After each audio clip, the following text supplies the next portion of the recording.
వి Balakrishna Reddy sir, PS hospital medical officer. గత 3 సంవత్సరాల నుండి ఇక్కడ సర్వీసెస్. నీ పేరమ్మా? దుర్గాబాయి సార్. దుర్గాబాయి. 3 years నుంచి చేస్తున్నాను సార్. ఓకే అమ్మా. ఏం చేస్తామా నువ్వు? నేను medical officer sir. Medical officer. నువ్వమ్మా? Staff nurse. పేరు Suvarna sir. Suvarna drum friends. ఇంకేంటమ్మా, ఏంటి చెప్పండి. సో మన పిహెచ్సి హాస్పిటల్ పరిధిలో 35,000 జనాభా ఉంది సార్. మనకు 8 ఆయుష్మాన్ ఆరోగ్య మందిరాలు ఉన్నాయి సార్.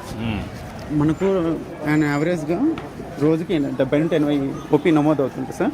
70 నుంచి 80 ఉంటుంది సార్. ఇన్పేషెంట్స్ నెలకి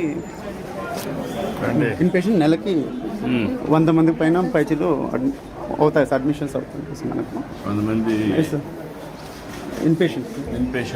తర్వాత మన పిహెచ్సిలో డెలివరీస్ బాగా అవుతాయి sir. And average 30 to 40 normal deliveries అవుతాయి సార్. నెలకు అవుతాయి సార్.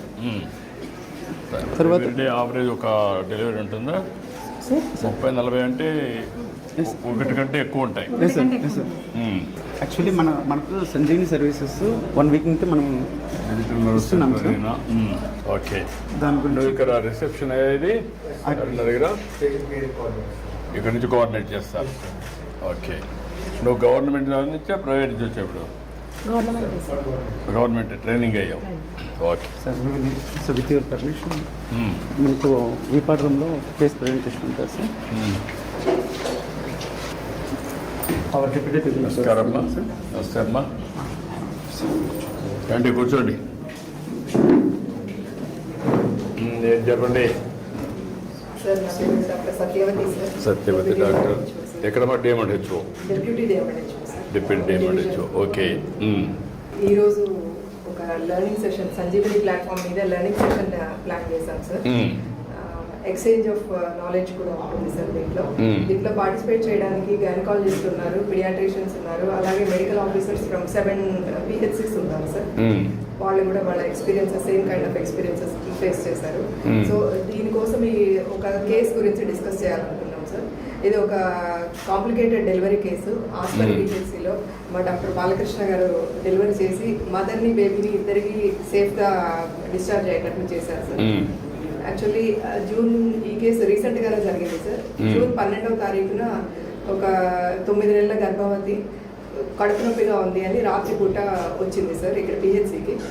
స్టాఫ్ వెంటనే ఆమెను పరీక్షించి ఆమె ఇప్పుడిప్పుడే కాన్పు నొప్పులు మొదలైనవి, అంటే అర్లీ లేబర్లో ఉంది అని చూసి అడ్మిట్ చేసుకున్నారు సార్.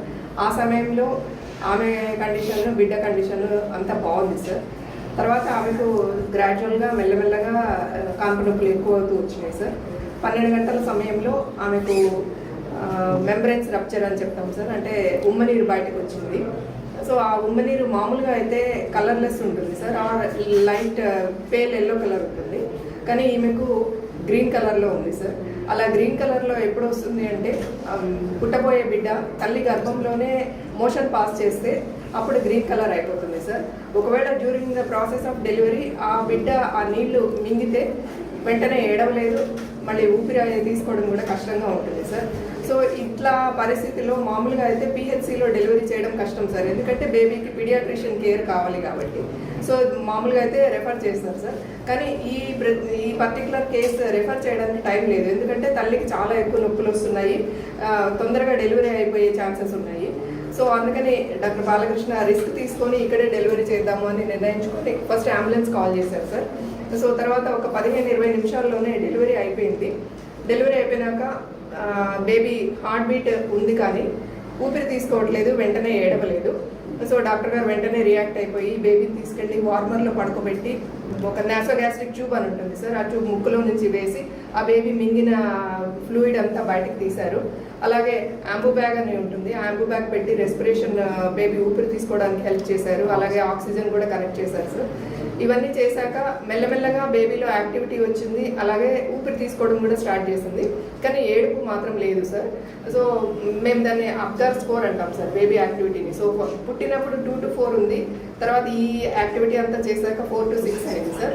సో అలా ఉన్నప్పుడు ఇంతలో అంబులెన్స్ కూడా వచ్చేసింది. డాక్టర్ గారు ఇంట్రెస్ట్ తీసుకొని తను స్వయంగా బేబీని విత్ ఆక్సిజన్ తనే అంబులెన్స్లో అకాంపెనీ చేసి వెళ్ళి ఆదోని MCH హాస్పిటల్లో అడ్మిట్ చేశారు సార్. అక్కడ పీడియాట్రిషియన్ కేర్లో బేబీ బాగా కోలుకుంది. 3 days తర్వాత డిశ్చార్జ్ చేశారు సార్. డిశ్చార్జ్ అయిపోయినాక ఇప్పుడు మదర్ బేబీ ఇద్దరు వాళ్ళ విలేజ్లో క్షేమంగా ఉన్నారు. ఈరోజు 42 days డెలివరీ అయ్యి ఆ బేబీ. అచ్చా, very good. Thank you, thank you, May congratulations, Thank you, well sir. Done, thank you, sir. Excellent work. So ఇప్పుడు ఇది కేస్ స్టడీ కింద ఎస్ సార్. బాగా చేశారు. పిహెచ్సి లెవెల్లో ఇంకా ఏం చేస్తే మదర్ బేబీ సేఫ్ గా ఉంటారో అని గైనకాలజిస్ట్ వాళ్ళు టెలిహబ్ ఉన్నారు సార్.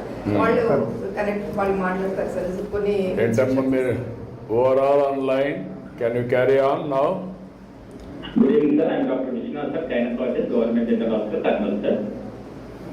యాక్చువల్లీ ఈ కేసుని అయితే మెడికల్ ఆఫీసర్ గారు చాలా బాగా కండక్ట్ చేశారు సార్. కానీ ఒక 2 points యాడ్ చేస్తాను సార్. ఇలా ఉమ్మనీరులో మనకు మెకోడియం పోతుందంటే బేబీకి బ్లడ్ సప్లై తగ్గుతుందని ఒక ఇండికేషన్ సార్. అలాంటి విషయంలో మనం ఏం చేయాలంటే మదర్ని ఎడవైపులో పడుకొని ఉంటే ఆమె ఎడవైపు తిరిగి పడుకోమని చెప్పాలి. అప్పుడు కొంచెం బ్లడ్ సప్లై బేబీకి ఎక్కువ వెళ్తుంది. నెంబర్ 2, ఒకవేళ బీపీ ఏమైనా తక్కువ ఉందా లేదో చూసుకోవాలి సార్. ఒకవేళ బీపీ తక్కువ ఉంటే ఫాస్ట్గా మనం ఫ్లూయిడ్స్ పెడితే కూడా బేబీకి బ్లడ్ సప్లై బాగుంటుంది. Okay. Good evening sir. I'm doctor Nandakishore sir, paediatrician telemedicine of Kurnool sir.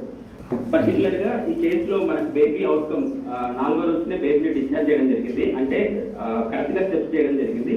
దీంట్లో డేటా ఒక 2-3 స్టెప్స్ నేను యాడ్ చేస్తాను సార్. ఇలాంటి కేసులు మనకు రిస్క్ కేసులు ఉన్నప్పుడు ఏంటంటే వెంటనే ఎన్ఆర్పి ప్రోగ్రామ్ లో ట్రైన్ అయిన ఒక ఇద్దరు సిస్టర్స్ కానీ ఒక డాక్టర్ సిస్టర్ కానీ పక్కనే ఉంటాయి. తర్వాత వాళ్ళ టీం బ్రేక్ చేసుకోవాలి, ఎవరు రోల్ ఏం చేస్తున్నారని చూసుకొని, అలాగే వెంటనే వార్మర్ డెలివరీ అయ్యేదానికంటే ముందే వార్మర్ ఆన్ చేసుకొని బేబీని వెంటనే వార్మర్లో తీసుకున్న తర్వాత బేబీ పొజిషన్ సరిగ్గా చెక్ చేసుకొని ఏదైనా మెకోడియం లాంటి ఏదైనా సెక్రేషన్స్ గొంతులో ఉంటే వాటిని క్లియర్ చేస్తూ, తర్వాత డాక్టర్ గారు చేసినట్టుగా ఎన్టీ ట్యూబ్ సార్, అంటే నాసోగాస్ట్రిక్ ట్యూబ్, ఫీడింగ్ ట్యూబ్ అంటాము, అది వేసి యాస్పిరేషన్స్ అంతా తీసేసి అప్పటికి కూడా ఊపిరి సరిగ్గా తీసుకున్నట్లయితే బ్యాగెడ్ మాస్క్ ద్వారా మనం బయట నుంచి రెస్పిరేషన్ తీస్తాము.